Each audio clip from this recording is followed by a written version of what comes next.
Hey guys, so I finally got the chance to see The Butler. This is a movie that I've been kind of putting off for the past month or so, and it's not because I thought this movie looked bad or anything. It was just basically because I wasn't as interested in this movie as I was a lot of other movies that came out earlier this month. Uh, about about a month ago when this movie came out. And I figured I'd eventually get around to seeing it. I just basically put it on the back burner and waited until there was a week where there wasn't anything I wanted to see, and then I would go see it. And obviously, this is the week where I finally made that decision um, to go see it. Going into this movie, I wasn't. I didn't have high hopes, but I wasn't really dreading this movie. I didn't. I thought the trailers looked good and everything, and I thought some of the casting choices were really good. I thought it had a really solid cast, and I would say that from like on paper, it had a really solid cast for this movie.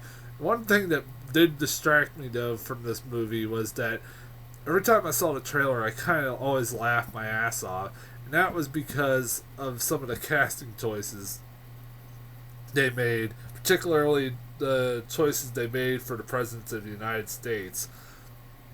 Were really, really weird choices and really distracting. Made me go, what the hell were they thinking? Um, I will get into that a little bit more in my review, but I was like, I don't know whether this is going to be a really good movie or this is going to be laughably bad because of the casting choices in this movie. And I just couldn't get past that. But at the same time, I was keeping an open mind with this movie. I was, hoping this was going to be good. And now coming out of it, uh, I can honestly say that this movie was just okay. I thought it wasn't. I didn't think this was a great movie. I thought it was just an okay movie. I thought this movie was very overrated, uh, and I don't think this movie should get any Best Picture consideration. I guarantee there's a lot better movies that'll be coming out later this year than this, and I think there's been a lot better movies that came out earlier this year than this. Um, but I thought this movie was okay. There are some departments like the acting departments that should get some Oscar consideration, but overall, this movie shouldn't get like Best Picture or anything like that. Now, even though I'm kind of bitching, sounds like I'm bitching about the movie. The one thing I did love about this movie, and the thing I thought that made this movie good or kept this movie going, was the performances. There wasn't really any bad performance in this movie. Um, Even the presidents in this movie were actually really good, even though that they made some odd choices when it came to the presidents. I thought the presidents in this movie were really good. They had very small roles, but in the small time, like the small roles they were in, they still were really good. Forrest Whitaker is very good. He's always been a good actor, my opinion. I really like him as an actor. He's very charismatic and very likable, and it's hard to really hate him. Even though his best performance to date is still The King of Scotland, where he played a really scary dictator. If you've never seen that movie, go watch that. He's a lot better in that than this movie, but he was really good in this movie. I like Forrest Whitaker. I have no issue with him whatsoever as an actor. Yeah, he's always been like one of the better parts in some movies. One of the best performances, though, the best performance in this movie, I think, though, was Oprah Winfrey. That's easy for me to say. She really carries this movie as the mom, the wife of Cecil Gaines, Forrest Whitaker. She's really, really good in this movie. She carries herself very well, and I almost forgot how good of an actress she was. Especially since she hasn't really done many acting roles in the last few years, last 10 years at least. And that's mainly because she's been doing her talk show and other TV shows and stuff like that, and she's been really busy with that stuff, and she hasn't really done many acting roles, and she's really good in this. I definitely think she'll get some consideration come Oscar time, and I have no problem if she wins Best Actress, but I don't know if she will or not. But if she does, I have no issue there. Maybe she would be. I don't know if she would. Yeah, would she get supporting actress or best actress? I can't remember. She kind of had more of a best, like a leading actress role in this movie than a supporting actress role, my opinion. But that's just me. I mean, hell, the Oscars gave freaking Anthony Hopkins a best actor when he in Silence of the Lambs when he was only in the movie for 20 minutes. I don't understand how the hell they gave him best actor for that movie when he was only in that movie 20 minutes. He should have gone and got best supporting actor, dumbasses. But that's just me going on a rant. But about the Oscars, I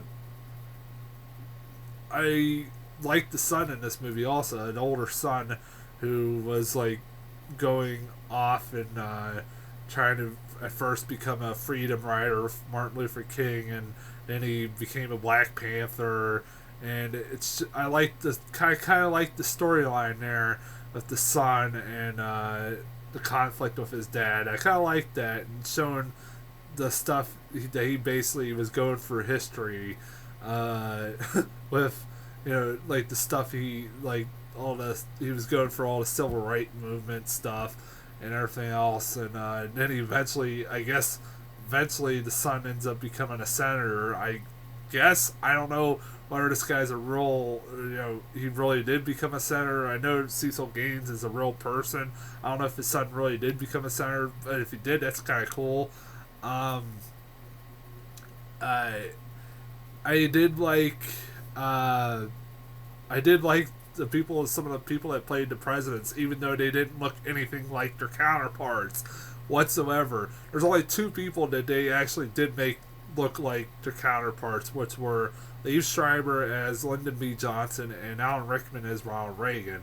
I'll give them credit. They did a lot of makeup work on both those actors, and they made them look like their counterparts, presidential counterparts. They did a pretty good job. Only thing with Ronald Reagan, I thought particularly Alan Rickman, they did a good job with in the makeup department. But while I say that, though, it was really distracting that Ronald Reagan basically had a British accent, because even though Ronald Rickman was trying to hide that he was British, it did slip out every so often. It was really weird, because Ronald Reagan was about as American as it gets, and for God's sake, he should not have a British accent. But anyways, one performance from an actor to play the president that I really liked, though, and it really shocked me, was John Cusack as Nixon. When I first saw him in the trailer playing Nixon, I was like, really? John Cusack's playing Nixon? And especially from the scene you saw in the trailer, you're like, he doesn't look anything like Nixon. He doesn't sound anything like Nixon. That's going to be really hysterical. It did pique my interest, like, to see how that would be pulled off. And honestly, he did a good job at it. He's a very short role, and he's barely in the movie for like 10 minutes. Maybe even less than that. But every scene he is in, he's pretty good in it. So I thought he was fine in that. Like I said, I thought the performances were fine. And I do want to address one criticism about the presidents real quick. One of the presidents that is portrayed. I guess I read somewhere that one of Reagan's sons is really pissed off about this movie and said that his dad was portrayed as a racist in this movie, and he really hated that, and he thought that was just, he thought his dad was done wrong with this movie, and I did not get that. I did not get them trying to portray him as a racist. I thought that was really wrong. I don't know where they got that analogy from. even though there are some hints here and there, it's not like they just hammer it into your head that he was a racist or anything like that. He comes off pretty likable, Reagan does, honestly. And he treats Cecil, in my opinion, honestly, with respect. The way he treats him at the end. He's the last guy that Cecil Butler's for. And he even freaking lets him go to like a dinner as a guest or whatever. But I guess that scene I could kind of see where they get the analogy that he's being portrayed as a racist. But still, at the same time, it wasn't that bad. I'm not a Reagan fan, but I don't get that, man. Even though, like I said, honestly, the performances in this movie are the one thing that I could really point as the best thing about this movie. And we're now getting into the bad things. The bad things about one of the worst things about this movie, and it really distracted me, was like how quickly it goes through history, like really quickly. It goes through like large spans of time and like over like 15 minutes. Like literally, first 15 minutes go from the 1920s, like the early 1920s to late 1950s in 15 minutes. It shows basically Forrest Whitaker is like as a kid living on a plantation or working on a cotton field with his dad and his mom. His mom being played by Mariah Carey, who's has no makeup on whatsoever. It's almost unrecognizable. And I give him props for that. Doesn't even speak a word, but she gets raped, and his dad gets killed by at the same time. And Vanessa Redgrave, one of the owners of the house, decides to take him in and make him a house inner. I'm not joking. That's what she calls him. They use the N word a lot in this movie, which I guess is acceptable if you're a black director. I guess it's okay to use that word, but I don't even want to get into that. I've mentioned that in my Jackie Robinson review, but he goes from there, and then he decides when he's a teenager to leave the plantation and lives out on his own. He's starving to death, and decides to break into a rich man's house where the black servant catches him trying to eat some food and decides to give him a job as a butler. And then it goes from there to like after a couple minutes of just showing him like serving people, he gets a job in Washington D.C. at a hotel, and then they show a little bit of him being a butler there, and then they go, oh, he's now a butler at the White House. And in between that time, he also has married Oprah Winfrey, and had 2 kids with her. And it's like, there's no setup, there's no, like, it doesn't let it just rushes through the backstory very quickly, and it's just like you need a little bit more backstory, especially just to show like how they showed this person just rise through the ranks very quickly, and you don't know how really this person, you don't understand. I didn't really understand how the hell he got there that quickly, and I mean they barely show him working that much. I just didn't get it just felt rushed, and I felt like they needed a little bit more backstory before they got to the actual story of him being a butler and the president, or being a butler in the White House. And it does that throughout the movie too. It does rush throughout time, like it goes through a large amount of time. And that's mainly because it only stops at a certain time when it's convenient for the plot. And I also call bullshit on this movie because apparently this movie tries to make you believe that this guy was responsible for helping the presidents make some tough decisions when it came to civil rights, the blacks getting their civil rights. And I kind of call bullshit on a lot of that. No, I don't. I don't. I think they took a lot of liberties. I don't think the presidents got a lot of inspiration from Cecil Gaines. I think that's a bunch of bullshit. I mean, I'm sure he talked to these guys a lot, but I don't think, he had a huge influence on them. And this movie tries to make you think he did, and it doesn't. I just don't see it. I also really, one thing that really drove me nuts about this movie was the father-son relationship, which I did like at the beginning, and I understood why there was conflict there, because the son,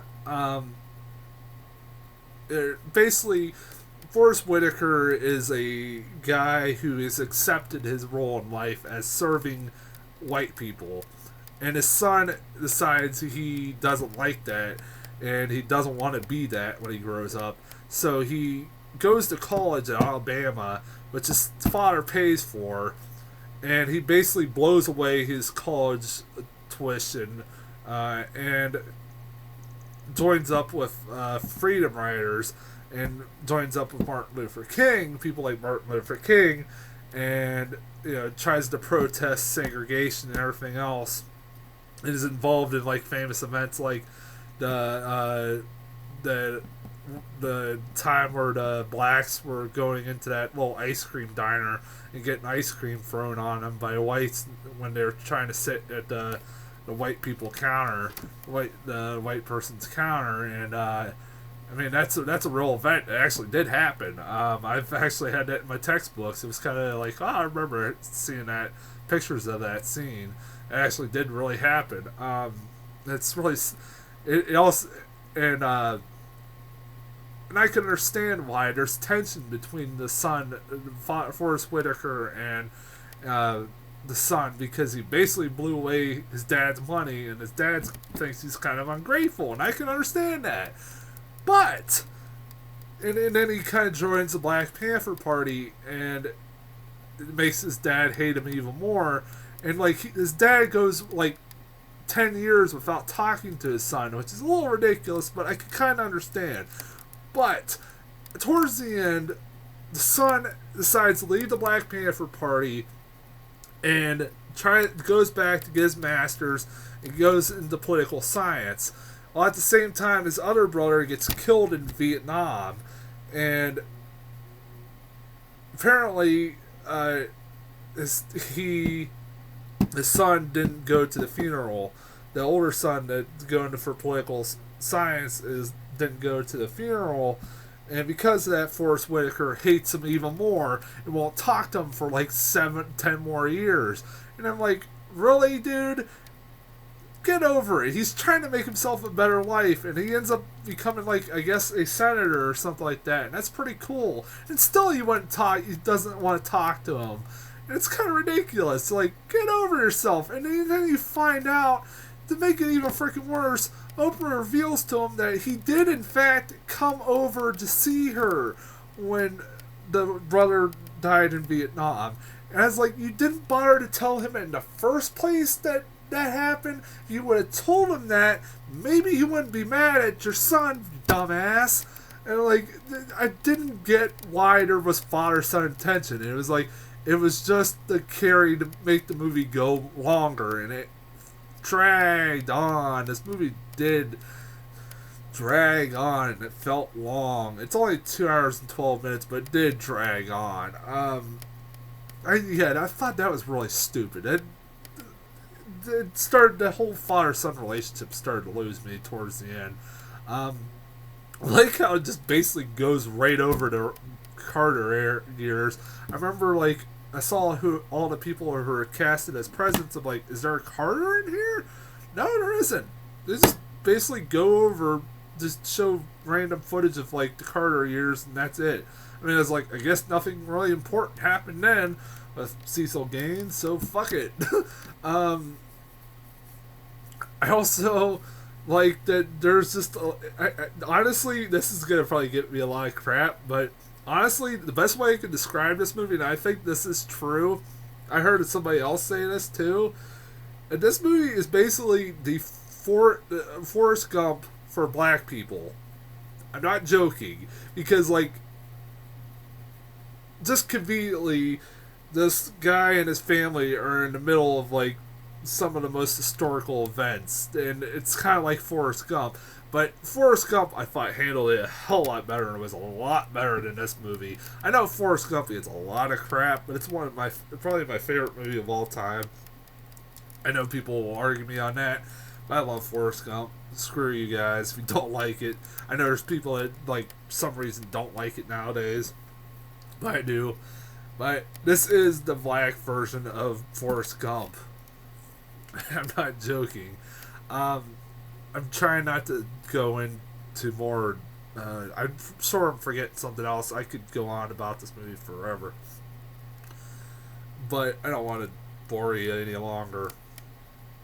I just, yeah, like I said, I didn't love this movie. I thought just like how much it rushed through time and everything else, and stuff just happens like without no explanation, like him just becoming a butler.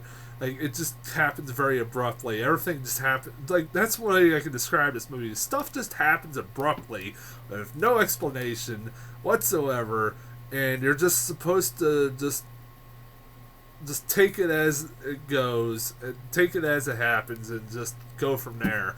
It's just it's an okay movie. That's my main problem. It's just, even for a movie that's 2 hours and 12 minutes long, it feels rushed. And I think there should have been more of his backstory told, and I think they should have added more to his backstory than show his time at the White House. They could have cut a lot of that out. Honestly, they should have showed more of his, like I said, his backstory. I did like, there's stuff I liked in the movie.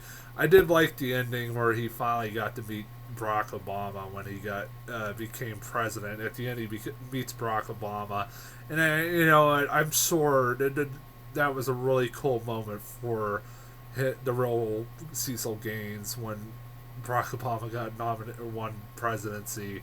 No matter what you want to say about Barack Obama, but I'm sure that's pretty cool for him to see. I think he even says it in the narration at the end. He's like, I've seen it all, but I never thought I'd see a black president.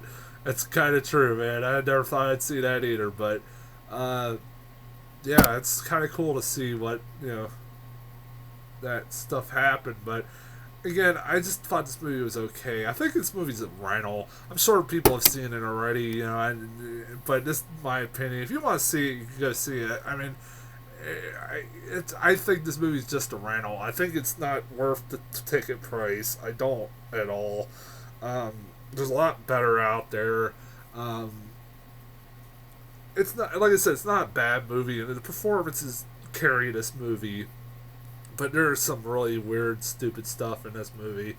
But anyways, I will get off here. And I'll be back next week with Prisoners, the new film with Hugh Jackman that looks really, really good. I'm really looking forward to that. And I'll be back next week with that, and I'll talk to you guys later.